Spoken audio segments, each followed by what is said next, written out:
Hey nerds, Farmer Jesse here. Welcome to Growers Daily, your daily dose of ecological farming insight. It is Thursday, February 27th, 2025, and today we're going to talk about growing pest-free squash, broadforking versus tilling, and value adding like you've never seen it before. Maybe. So let's do it.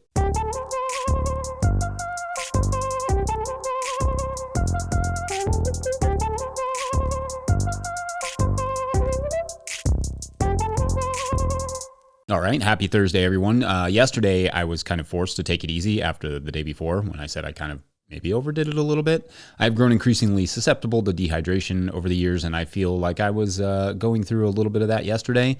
It's a weird sensation, but one I've gotten good at identifying and also relatively good at achieving. So although I was able to tinker a bit and finish some of my soccer field duties, nothing much to report on my end from yesterday. It was relatively laid back. And we're in that sort of season of restraint anyway, so I'm just enjoying the ride and trying not to overdo it on things physically and failing somewhat.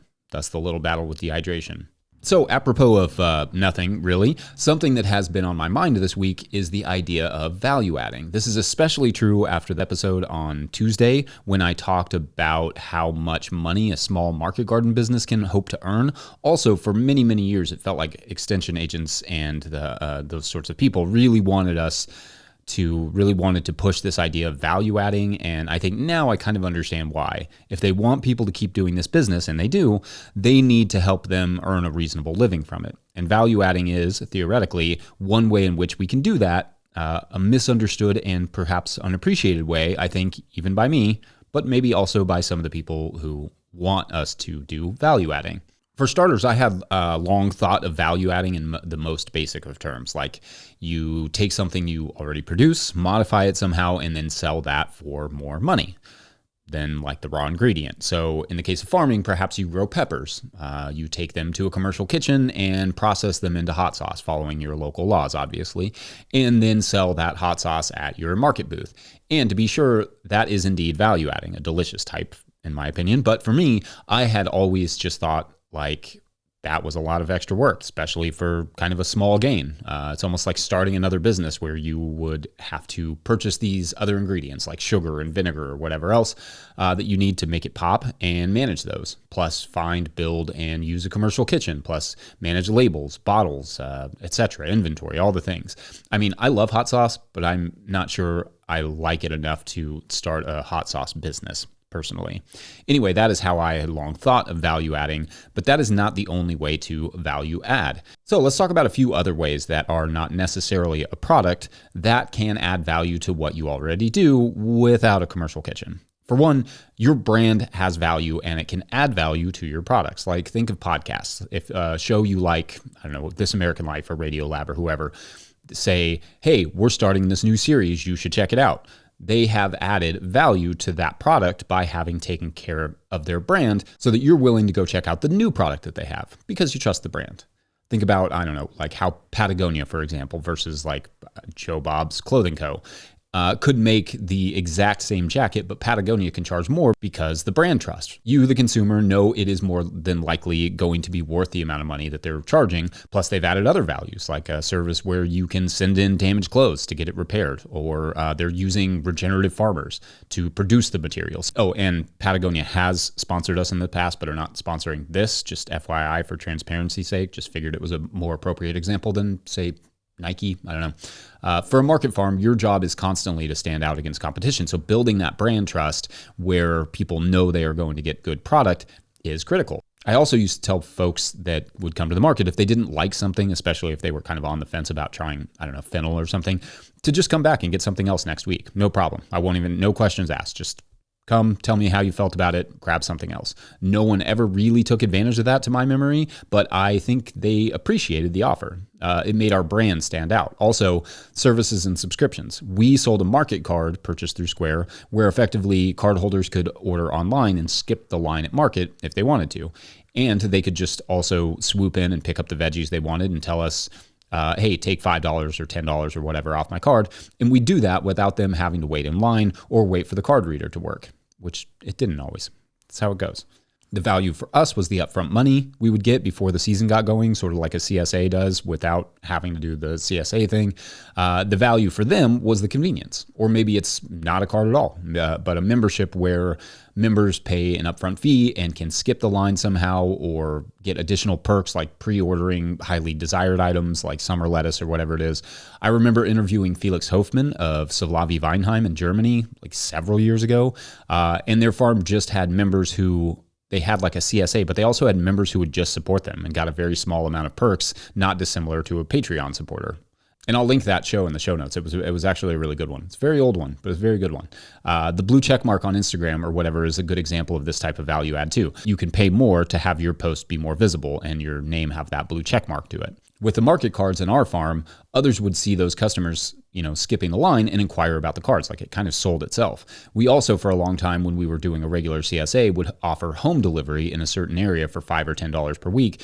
The service area was pretty small and we could bust out 20 or 30 deliveries in a couple to a few hours. That was a value add for us that didn't add a lot to what we were already doing. No matter how you drop off, it's going to require your time. It's awesome when you can get paid for it. So it added another easy kind of couple $100 to our week for our business. Doing a survey can be a great value add too. How? Well, it helps you to know what your customers do and don't want, what they do and don't value. It may seem counterintuitive, but maybe adding value sometimes is simply producing less of what the customers don't want and more of what they do. Managing your books can also give you some indication of what your customers do and don't want, right? Just managing your numbers better can be a tremendous value add to your farm. Like you may be able to find hundreds, if not thousands of dollars that are just getting wasted on subscriptions or on stuff you don't actually need. That's a huge value add. Has any farmer listening or watching ever offered a frequent flyer reward, like a card that you punch every time they buy X amount of produce from your farm stand, like a coffee shop does, for instance? That could be a value add to get customers coming back, creating that loyalty element, improving the brand.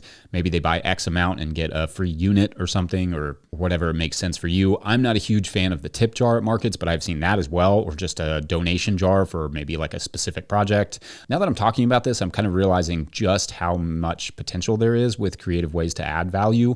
So maybe I need to do more on this in the future. You all tell me, what are some non-hot saucy ways you have found to add value to your business, farming or non? Services, raffles, or other cool ideas. Otherwise, we're going to take a quick break, and when we come back, let's talk squash, shall we? BRB. See how it goes. It's rock and roll, but whatever you need, it's all okay with me. Today's episode of Growers Daily is brought to you by GrowSmart. Curious if your soil will be ready for planting this spring? GrowSmart can help you find out with their at-home soil tests. They'll ship it right to your door. Just send it back with your prepaid shipping and you'll have your lab results in just 2 business days. Their reports are simple with tailored seasonal recommendations for fertilizers and amendments. Order now at growsmart.com and use the code DAILY for 10% off. That's DAILY. Begin your soil prep now for a great spring with GrowSmart. All right, back to the show. If you, the listener, are enjoying this content, getting even a small amount of value from it, consider supporting our work over at patreon.com/no-till-growers. I will try to get to questions from everywhere the questions come in, but I will always get to your Patreon questions. Now, today's Patreon question comes from Casista DVM, who asks, quote, how long after transplanting do you keep your winter squash under netting to prevent borers? Until the female flowers show up? End quote. Okay, great question. So I'm just going to turn this into a segment on our squash growing strategy in general because it all kind of deals with pest management. Though I should say that I have less trouble with winter squash and pests than I do with summer squash and pests, the vine borer, squash bugs, any of it. But the strategy is more or less the same, in fact, for all of those pests. All right, so everything starts with good soil, obviously, and especially for squash. They love fertility, like a lot. I know I've said this before, but there's a reason the best pest-free squash you will ever grow is in your compost pile. Squash loves compost. So anyway, bed preparation and making sure there's a good, high-quality compost involved is the first place to start with pest protection when it comes to summer and winter squash alike. Next, we start almost all of our squash in wind strips or soil balls or whatever makes sense for keeping the roots from touching for you. The touching of the root is not the problem. The problem is the disturbing of cucurbit roots when you go to plant them after they have intertwined a bit. They don't like that disturbance. If you ever see leaves curl and die at the tips after you transplant them, that's generally why. It's too much root disturbance. So be careful to ensure they get off on the right foot by being gentle with the transplants. And then when you do transplant them, make sure they are going into nice, moist soil. I always put a wet blob of nice compost at the bottom of the transplant hole just to give them a healthy jump start. Just make sure it's good finished compost. Otherwise, it could have the opposite effect of giving them a good jump start, like giving them a good death probably. You could also just start them from seed planted directly into a nice blob of compost in the garden as opposed to seedling trays, as long as the bed is free of weeds, right? Because if you germinate them in the tunnel, then you skip that whole weed germination part. If you germinate them in the ground, then the weeds and squash are going to germinate roughly at the same time. And then you will obviously have to carefully cultivate around them once they do come up. Then immediately when I transplant them, I cover the bed with insect netting. This isn't always necessary, to be sure, but better safe than sorry, in my opinion. Obviously, if you were going to irrigate from below, like with drip tape. Wet leaves bring fungal diseases, so overhead watering is not generally ideal, though 1 or 2 good overhead waterings a week won't hurt them terribly. Just make sure the water distribution is even, i.e. run the irrigation long enough to saturate the whole bed below the squash. Few crops can show poor distribution of water, quite like squash, with wonky fruit and lopsided plants. So if you see that, it's probably a water thing. Then to finally get to your question, yes, indeed, I take the cover off when I see the first female flowers, or first flowers in general, really, but you can wait until you identify the females. That's fine, doesn't matter. One note here is that not all insect netting is created equally. The lightest row covers can trap a lot of heat, so I prefer to use specially made insect netting. I've been using Protect Net from Johnny's for years. We bought a bunch of it not that long ago, but many growers that I know are starting to suggest Exclude Net instead, which I have not tried. I still have a ton of Protect Net, so I haven't needed to buy new insect netting. But anyway, the Exclude Net is supposedly more robust and will last you longer. I will post a link for that in the show notes. You can try it yourself. Now, in the early spring, of course, or in colder climates, perhaps the heat trapped from the lighter row covers is a boon. Here in Kentucky, it's more of a death trap than a boon after April, just because it gets too hot and humid. In the early spring, it's great. As soon as you get into that heat, not so good. So yeah, if you've done everything right and given them a favorable place to grow, they should be ready to outrun pests and rock and roll into the fruiting stage once you remove that insect netting. I hope that is helpful, and hopefully everyone can let us know how and if this helps with your squash production this season. Otherwise, it's a quick break time, and then is Broadfork tilling. Be right back. Today's episode of Growers Daily is brought to you by Farmhand. I don't know about you, but I got into farming to be in the field growing food for my community, not creating elaborate pack lists, not writing newsletters or responding to emails, not designing and maintaining web stores, and etc. And I especially don't enjoy doing those things after an already full and fulfilling day of growing food. Actually, if I spent less time on my phone and behind the computer, that would be great. If only there were a solution for that. Enter Farmhand. Farmhand is the only all-in-one virtual assistant built by and for farmers. With one single platform, Farmhand enables you to offload your administrative tasks, send and manage communications, and sell more to your customers. Farmhand saves growers an average of 6 hours of administrative load each week. That's 6 hours so you can get back into the field, spend more time with friends or family, or have a life outside of the farm, which is actually a thing. Think about it. What would you do with an extra 6 hours a week? Sign up for a free trial with the link in the show notes, because now is the best time to dial in those systems for the next growing season. Follow the Farmhand link in the show notes to learn more. All right, back to the show. Okay, so this idea of broadforking as tillage comes up sometimes, and honestly, it's a statement I've been addressing for like nearly 6 years now since no-till growers started, and will likely be addressing for the rest of time, which is fine. I have no problem with that. There are a few of those things like phosphorus and compost applications, for instance, that people who are new to our work have questions about, and that's great. I don't mind answering the same questions or concerns again and again, and don't hesitate to bring them up, because especially with something like phosphorus, for instance, new information comes to light periodically, or it used to when there was funding for research, but that's for a different day. That all helps us to refine how we should and how we should use compost, how we should think about phosphorus, how we should think about applications and those sorts of things. So in the spirit of that, let's talk about how to think about broadforking in relation to no-till agriculture. So the broadfork, or even just the garden fork, is about what it sounds like. A large fork with tines that stick into the soil and is used to pop the soil up a little bit, break up compaction, and inject a little air. That sort of stuff. Just pretty simple. Basically, you plunge the fork into the soil, pull back lightly, preferably getting some of the compost to fall in there as you pull back, then yank the fork out of the soil, go back a foot or so, and repeat all the way down the bed. Now, you could use a broad fork to really scramble the soil layers if you wanted to. I mean, it would completely wear you out, but you could technically do that, which would be a decent amount of disturbance. But obviously, even in that scenario, you couldn't really crush a ton of soil aggregates and release a ton of soil organic matter like one does with a tiller, which we talked about in that one episode, and I will link in the show notes. How we use a broad fork on our farm is in the beginning of a bed's life.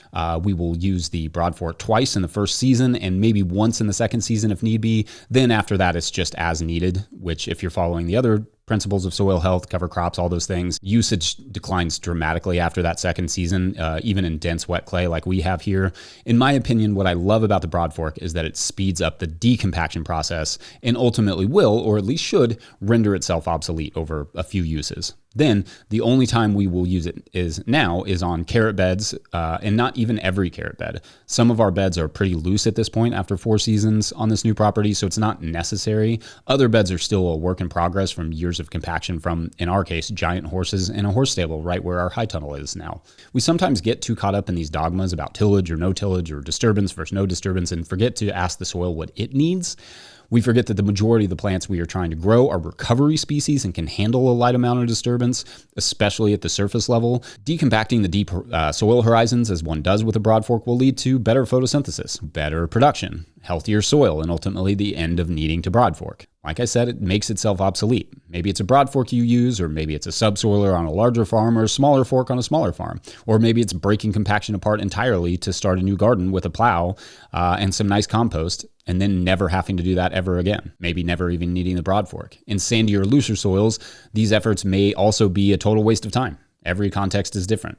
Do you rip apart some fungal hyphae when you broad fork? Sure, maybe. But do you also loosen the soil around them so they can more easily dig around for nutrients and build soil organic matter? Yeah, which is the point. In the same way that we all need to not think of humans as inherently bad creatures whose interactions with nature and soil are always negative, the same thing goes with disturbance. The soil is in a constant state of disturbance. It's slow and methodical, with roots and worms and gophers and microbes all slowly but aggressively killing one another. I always say that if you could take a cross-section of a healthy no-till garden and filmed a time lapse, it would not look static. It would look like someone was just churning the soil. It's beneficial biological disturbance, and there is no reason humans can't engage in that same thing. And of course, on some soils, maybe that broad forking disturbance is not necessary. Only your soil and your context can tell you that. So anyway, tillage can really do massive long-term harm to a garden, especially when done wrong at the wrong times. But few things are worse for a garden than dogma. Dype and Palmer said that. It's on the back of their hot sauce label. All right, I'm going to wrap it up there. But before we go, I want to give one last shout out to the good folks over at Rimmel Greenhouses for making this show possible. Whether you're growing tomatoes for market, flowers in the spring, or vegetables for your family, growing in a high tunnel protected from the weather provides the right environment for a harvest you can count on. Rimmel greenhouses are strong, durable, and easy to assemble, offering the quality you need to grow productively year-round. The team of experts at Rimmel Greenhouse Systems will be your trusted partners to ensure you get exceptional value from your greenhouse or high tunnel investment. Visit Rimmel.com today to get growing. Big thanks to all of our show sponsors. Huge shouts to Willie Breeding for the theme music and the team at No Till Growers. Also, huge shouts to Epidemic Sound for the background music that you're hearing. Who doesn't love a little extra music? Pick up a copy of the Living Soil Handbook or the Seed Farmer at no-tillgrowers.com to support our work. Big thank you to everyone over at patreon.com/no-tillgrowers, where at a certain level, or if you just bump up from one level to another, or you sign up in the month of February, you get a shout out on the show. So big shout outs today to Redbeard and Kate Starling. Name like Redbeard and Starling, you'd think this story would be about like pirates, but you'd be wrong. This one is actually about a couple of soil ecologists who get an interesting soil sample from, let's say, Missouri, and discover a small microbial fauna no one had ever seen. It was like a mix between like a tardigrade and a deer. Yeah. And anyway, like the goofball that they are, Redbeard accidentally bumps into the lab's ray gun and multiplies the size of the tardigrade thing and everything else on that specific plate by thousands of times, and suddenly unleashes a swarm of gigantic microbes. Anyway, it's quite the adventure. Those scientists. All right. Thanks for watching and/or listening. We will see you tomorrow for Feedback Friday. So leave your feedback. Bye.